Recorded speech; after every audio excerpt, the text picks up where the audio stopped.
Adolescence is a transition from childhood to adulthood. We are going to focus this unit about the physical, the cognitive, and the psychosocial changes that a human being is going to be experiencing. We're going to first start with the physical development. Puberty is a period of rapid physical growth and sexual maturation that occurs during the adolescence years. These changes begin anywhere from 8 to 14 years old. Girls tend to begin puberty at around 10 years of age, and boys begin about a year and a half later. These changes take anywhere from 3 to 4 years for completion. They're also going to be experiencing a growth spurt during this time. The growth precedes the extremities towards the torso. This is referred to as distal proximal development. So in other words, what that means is you see their hands start to grow, then their arms, and then finally the torso starts to match it. The overall physical growth spurt is anywhere from 10 to 11 inches and 50 to 75 pounds in weight. So a lot is happening. The head begins to grow sometime after the feet have gone through their period of growth. And when we're talking about the head, we're also talking about the ears, the nose, and the lips. As the torso grows, so does the internal organs of that human being. The heart and the lung experience dramatic growth during this period. And then the other part that's maybe more noticeable too is the sweat and the odor and the oil glands become more active. And so we see that a lot of teenagers spend a lot of money on deodorant and a lot of times acne medication treatments as a result of this increase during their time period. The brain also undergoes a dramatic change during the adolescence. The prefrontal cortex, which is right here behind the forehead, is part of the brain that helps them make judgments, make plans, and have the ability to strategize. This grows in early adolescence, and the cerebellum also grows during the adolescence time, which that basically means is their fine motor skills that they're looking for. The next part we're going to be looking at is going to be their sexual maturity during this time period, and there's a lot that's going on with them. Changes are divided into two categories. The primary sex characteristics are changes in the reproductive organs, and so for males this basically means growth of the testicles, the penis, the scrotum, and at times the first ejaculation, semen or spermature. This can occur anywhere between the ages of 11 and 15 years of age. The second characteristics that are not directly linked to the reproduction, but changes that the signal that a male is becoming sexually mature. Shoulders become broader, the areola or area around the nipples become larger. There is some temporary breast development due to hormonal changes in many boys, and this is typically happening around 14 years of age. The voice becomes lower as the larynx grows. Hair becomes more coarse and darker, and hair in the pubic area under the arms and on the face develops during this time period. In the females, the primary characteristics include growth of the uterus and the first menstrual period. Stress and higher percentage of body fat can bring menstruation at a younger age for a lot of them. Many of the secondary characteristics are the same for the boys as are for the girls. Their breasts begin to develop around age 10, and it can take many years for that to occur. The hips broaden and the legs get longer. The voice actually becomes lower as well, just as it does in the males, although it is often less noticeable in females. Also, their hair becomes darker and coarser, and pubic and underarm hair develops as well. So let's keep talking about this conversation about physical development. There's a lot of attention placed on physical appearance in the United States, as there is probably with a lot of other countries. This can be really difficult for teens because most teens just want to fit in with their peers, and those who do not may feel comfortable in that environment. Teenagers that are overweight or obese may be ridiculed or teased. Physical changes can be easier for boys than for girls. While boys are moving toward this cultural ideal of getting larger, Girls are moving away from the cultural ideal of remaining thin, and so it becomes really difficult. Early maturing females may feel uncomfortable with their puberty, particularly because they may be thought of as much older than they actually are, and may be thought of sexually active and mature, even though they are not. Um, Late maturing females may feel that the others do not respect them because they don't appear as if they've grown up. Early maturing males may be popular in school and thought as more mature than they really are. They may also be recruited into maybe in groups or violent activity because of their physique if they live in neighborhoods or communities where activity like this may occur. Late maturing males may overcompensate for their slight build by trying to act as if they're older than they actually are, maybe emotionally. The growth spurt is accompanied by a need to obviously take more calories in. And so if you're around teens, they're always eating, they're always wanting to snack on something. And although they're taking in enough calories, it's not necessarily the good healthy foods that we're wanting to. And so what we notice is high fat, sugar, and salty foods combined sometimes with a sedentary lifestyle leaves many of them struggling with their weight. The thing I want to mention about healthy foods is it's a lot of times it's an economic conversation. And so for a lot of families, they may not be able to access healthy foods because it's cheaper and more readily available to get this processed food. And so although a student may be wanting these things and desiring these things, it can be really under the conditions of their family and their family's ability to purchase goods like this. What are some of the downfalls of having a diet that isn't nutritious? Well, we know that sometimes there could be even sleep apnea as a result of this, high blood pressure, and even type 2 diabetes. Teens may also experience eating disorders, and teen girls are especially vulnerable to eating disorders in cultures obsessed with thinness, and I think that is very evident in the United States.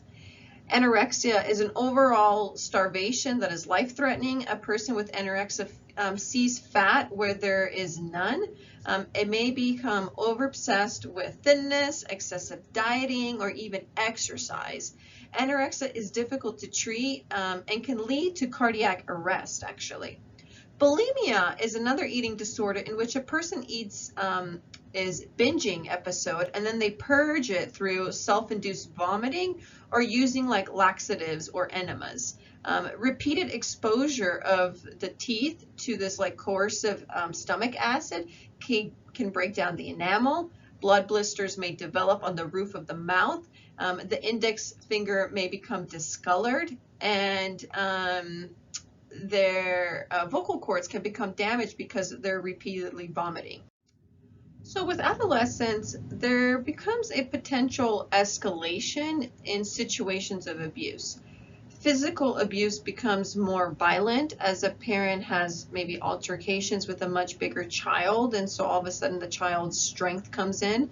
Sexual abuse increases with puberty, and the impact of the abuse can include feeling stigmatized or having a distorted sense of sexuality, feeling powerless and in distrust. You know, there's this really big myth that is going on when it comes to the victims of sexual abuse is somewhat responsible for its occurrence. The myth makes it very difficult for a person who has been sexually abused to overcome these negative feelings associated with the abuse, and recognizing that this is a myth is an important step towards healing. This slide right here talks about teens and their sexual intercourse or their experience.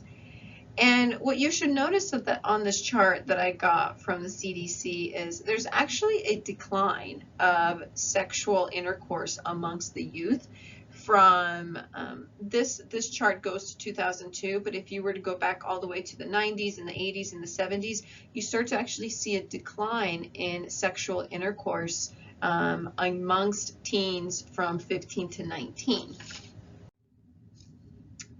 This is the same thing when it comes to pregnancy. You can notice this chart right here. This is a representation of how many children were born, or teens had children per 1,000 individuals. And so you can see that there is a huge difference from the 1950s and to the latest report, which is, I believe, in 2018. This chart also shows that abortion rates amongst 15 to 19-year-old girls have also been declining, specifically from the 70s to the more current times. And so what we see is sexual activity is down, pregnancy is down, and abortion rates are down as well. And, you know, there's a lot of different studies I could talk about, but a lot of it is going to be about the education. The use of contraceptions that have increased has played a really big part. I don't have it on this slide, but there's another part where I talked about when they were engaging in sexual intercourse, how many of them were using protection. And the men were about in the mid-80s consistently over the last 2 decades, but the females went from 74.5% to 81% using some type of contraception as a result of it. And I think that also has a part to play with some of these rates going down, and whether it's pregnancy rates or abortion rates. So let's talk about a little bit about the decline in tobacco use as well. The United States, if you actually compare it to a lot of other countries, has a pretty low tobacco usage rate compared to a lot of other nations, especially in Europe as well. Over-the-counter medications still are a cause for concern for teens that use it recreationally. What you'll notice in this chart right here is how many of them are using it and what kind. And the biggest thing that has occurred probably in the last 5 years is e-cigarettes. And the biggest thing is what's appealing about it is the flavor that goes behind it. And so you get to see that people aren't smoking cigarettes as much or as often as they were maybe 20, 30 years ago, but e-cigarettes are now on the rise. I wanted to put a little slide about this conversation about the gateway drugs, the harder drugs, especially amongst teens. And for a very long time, marijuana was really associated as being this gateway drug to other more hardcore usage. And there is actually very little report and evidence to actually make this statement true. Most people who use marijuana do not go to use other harder drugs. However, people who do use it and that do go on using other drugs, they may have a higher risk of dependency or addiction to those drugs, especially if they started at a young age. And so the underlying thing is sometimes the accessibility to marijuana is more readily available, but then this is where there's this harder transition for some when it comes to maybe prescription drugs or maybe something a little bit more harder. And a lot of times what they are finding that, like, well, why do they have this substance abuse and what is going on amongst the younger individuals? And a lot of times they are associating these two things as the likelihood for this disorder, depending on their family history of addiction and abuse. Having maybe a mental health illness, so a lot of times anxiety or depression, and so they use it as a form to escape their reality. Sometimes it's peer pressure, sometimes it's loneliness or social isolation, and so because of that feeling, they're looking to seek connections, and sometimes they're obviously seeking it in the wrong places with the wrong stuff. A lack of family involvement, the availability of such an experimental drug, and sometimes it could be socioeconomic status. The thing I want to make note is when it comes to substance abuse and having a challenge overcoming this when it comes to addiction, it can happen at any socioeconomic conditions. The thing you have to keep in mind is what kind of stressors are now leading people to seek those escapisms. Is that something that you should be thinking about when it comes to adolescence? And many times is there are things going on, and their ability to process it emotionally is really where the rubber meets the road, and where they sometimes seek these escapism in some ways. I want to make a shift and just briefly talk about some global concerns when we talk about the youth population as a whole. When it comes to worldwide, it really is going to depend on a developing or a developed country. When you think about developed countries like the United States, the youth represent anywhere from about 18 to 20% of the overall population. And that shows you that there's a pretty healthy balance between the aging, the new offsprings that are arriving, to people maintaining it. In developed countries, the youth, so people from about 11 to 20, right, they can make up anywhere from 30 to 50% of the population. Now, why is this of a concern? It's because there's such a disproportionate amount of adults in the workforce, it becomes difficult to have economic prosperity in those countries, is because older people are either dying of perhaps diseases that could be easily treated, but because of their lack of medical resources, they are dying. And then what it does is it puts the pressure on the youth to leave school and to provide for their family, because you have to think about, in a lot of these developing countries, it's a collectivist society. So it's not really about what do I want, how's my identity attached. There's a lot of accountability and a responsibility to the family unit. And so when it comes to the youth in developing countries, you know, it's really not a similar experience that the youth of the United States experience themselves. But we do see an increase, for the most part, of children attending school, which is wonderful, but we often see that the instruction is poor, and the teachers and the educational materials are hard to obtain, so people aren't getting paid very well, nor do they have appropriate resources to really immerse them in a learning experience.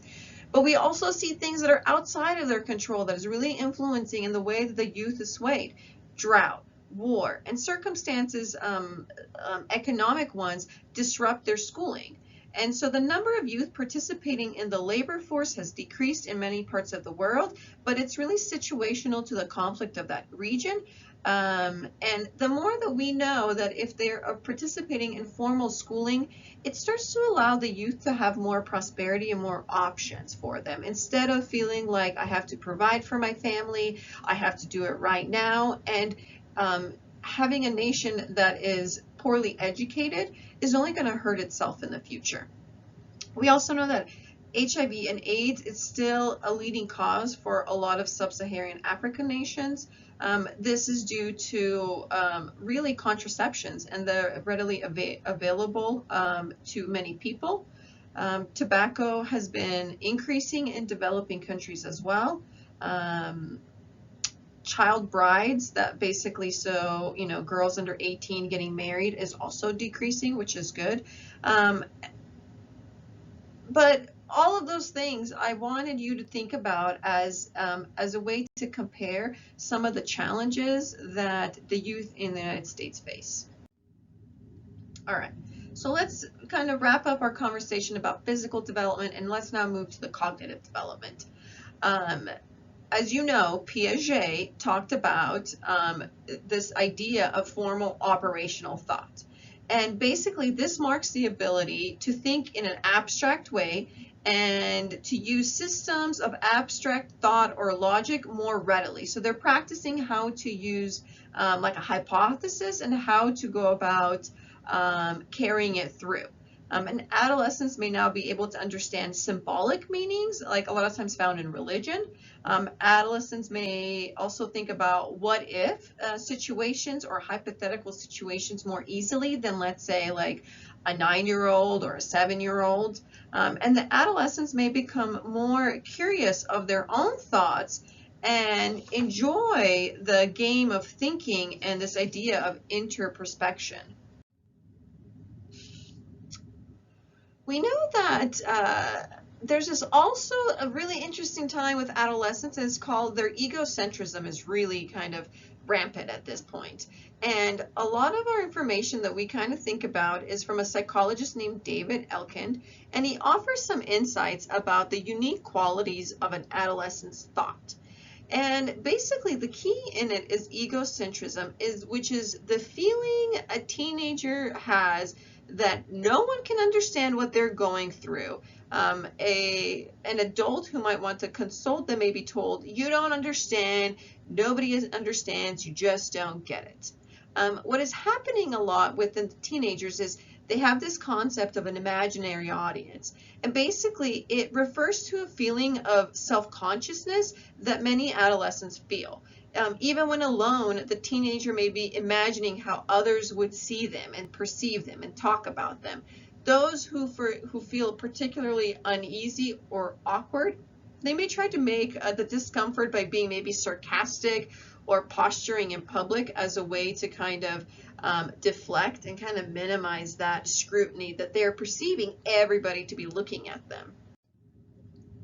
A personal fable is a part of this egocentrism, which is basically the notion that fame and fortune lie ahead. This belief that comes as the adolescence is able to see the possibilities, but they don't yet understand probabilities. So high possibilities, probabilities they haven't really considered. I had a student that raised her hand during class discussion on the personal fable. And when she was called on, she said, oh my gosh, I did this when I was younger. I kept a list of teachers' names so I could personally thank them when I became famous. So think about a little bit about like, what was your personal fable while you were kind of growing up in your teenage years? You may have given up on it once you found out how unlikely it was, but it's this concept of like possibilities, probabilities, and trying to kind of manage those two things. The last part about egocentrism is this idea that they're invincible. And so feeling that something cannot happen to you, that it's almost like this distant of consequences of actions, I guess you would think about it. They may think they would never get hurt, and so as a result of it, they may engage in risky behavior. And this is maybe where sometimes those experimenting with drugs might occur, because they may think that they'll remove themselves because they're somehow unique, somehow different than everybody else, that won't happen to them. And so for teenagers, it's really important that they kind of talk through this. And as a teacher or even a parent of teenagers, you want to be thinking about how do you have these transparent conversations with them. Now, when it comes to teenagers and adolescents, conformity is the name of the game, especially when it comes to younger people. Many young teenagers, especially, they feel pressure from one another to act, to speak, to dress, and to think alike. And so you being somehow different, all of a sudden that attention is put on you, that spotlight's put on you. And if your egocentrism is real high and you start to think that attention is negative and people are thinking about you in a negative way and talking about you, you might want to change how you look and what you do as a way to not really stand out, because it's a little bit safer to not stand out in these circumstances. So I just want to wrap this up a little bit. So formal operational thought can be accompanied by the abilities to see possibilities, but never before considered. And so for all the ones that might be teaching our high school students and even middle school, you're really going to be opening up new ways of thinking and doing and seeing for a lot of them. The thing you have to keep in mind is the youth is very idealistic as a result of this. And so having those conversations about what is possible is not the same as what is likely. And so having those conversations with actions, behaviors, strategies, they're in the mix of a lot of things going on. So let's talk a little bit about the psychosocial development in adolescence. We have some of our thoughts from G. Stanley Hall really kind of talked about this idea that adolescence is a time of storm and stress. And what he did is he basically wrote a 3-volume work documenting the lives of youth in 1909. And so you might think, holy smokes, that was 110 years ago.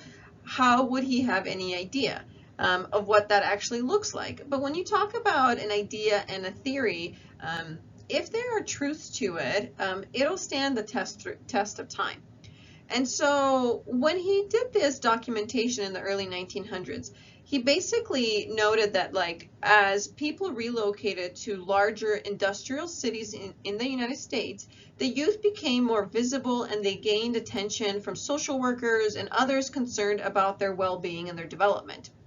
Hall basically believed that the storm and stress of adolescence is created by the biological changes associated with puberty. And so he's thinking it's the perfect combination of all this biology happening to really kind of re-erupt you, almost like in some like a volcano. But for many teens, adolescence is not a period of storm and stress. It seems to be more a stressful time for those who are also experiencing other stresses, maybe sometimes at school or at home. So consider your own adolescence. Would you like to return to that period of life? Why or why not? Anna Freud wrote about adolescence and saw it as a period of temporary disruption. And she basically saw it as this identity, your ego and your superego are out of balance, as a human being. And so hopefully the overactive identity is brought under control by the ego, or through the use of reason and by being realistic. And the later years are really less volatile than early adolescence. So you're able to kind of manage your emotions where you have these high spikes of what you think you could do to what's realistic, and you start to kind of balance those two things out. Erik Erikson believed that the primary concern of adolescents is that of their establishing identity. The teen is struggling with this essential question of who am I? Who am I physically? Who am I sexually? Who am I socially? Who am I vocationally? Who am I spiritually? Who am I academically? So on and so on. Hopefully the teen postpones making any decisions that will lock him or her prematurely. And so the teen really needs to wait and go through a period of exploration, and it's called a psychosocial moratorium, before they make any long-term decisions. And so they'll use a word called foreclosure occurs when others take that decision-making away from the teen. And so maybe having a criminal record or becoming a parent are examples of foreclosure. The teen that goes through adolescence without establishing an identity may be apathetic about the future, and this is referred to as identity confusion. So you're almost looking for other people to cue you off of who you should be, but you haven't gone through the period of exploration to make those decisions for yourself. So here's a list of what some teens reported what they wanted from their parents. They wanted reasonable freedoms and privileges. They wanted their parents to show faith in their decision making that they have encountered. They wanted their parents to approve of them as human beings. Not that they had to like everything the teen did or said, sometimes to separate those two things. They wanted their parents to be willing to listen to them, and they wanted their parents to show concern for them and to support them in their interest. Okay, this wraps up our section of adolescence and their physical, cognitive, and their social and emotional development. Make sure you do the reading and the quiz before you proceed to the next part of class.